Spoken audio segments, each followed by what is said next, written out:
बहुत बड़े ओहदे पर पहुंचे, बहुत बड़े ओहदे पर। एक दिन उनका बाप उनसे मिलने के लिए आया उनके दफ्तर में।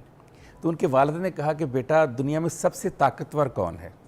जब ये बात कर रहा था ना, तो अपने बेटे के पीछे उसकी कुर्सी के ऊपर खड़ा था और उसका हाथ बाप बेटे के कंधे पर था। तो उसके बेटे ने कहा, अब दुनिया का सबसे ताकतवर शख्स मैं हूँ। उसके बाप को बड़ी हैरानी हुई।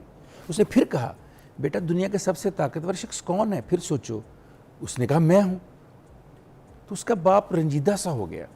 वो चल के दरवाजे तक पहुंचा। जब दरवाजे पर पहुंचा, उसने कहा, एक बार फिर पूछ लूँ।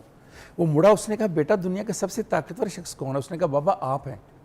वो हैरान हो गया। उसने कहा, अभी तो 2 दफ़ा ये कह रहा था कि मैं हूँ, अब ये कह रहा है कि तुम हो मेरे बाप। उसने कहा, बेटा, ये क्या फ़र्क है? सुनिए उसका जवाब हमारे ऑफिसर का। उसने कहा, बाबा, जब आपने मेरे कंधे पर हाथ रखा तो मैं दुनिया का सबसे ताकतवर इंसान बन गया। मेरे बाप का हाथ मेरे कंधे पर है। जब आपने हाथ हटाया, मैं कमज़ोर हो गया। बाबा, आप ताकतवर हो गए सबसे।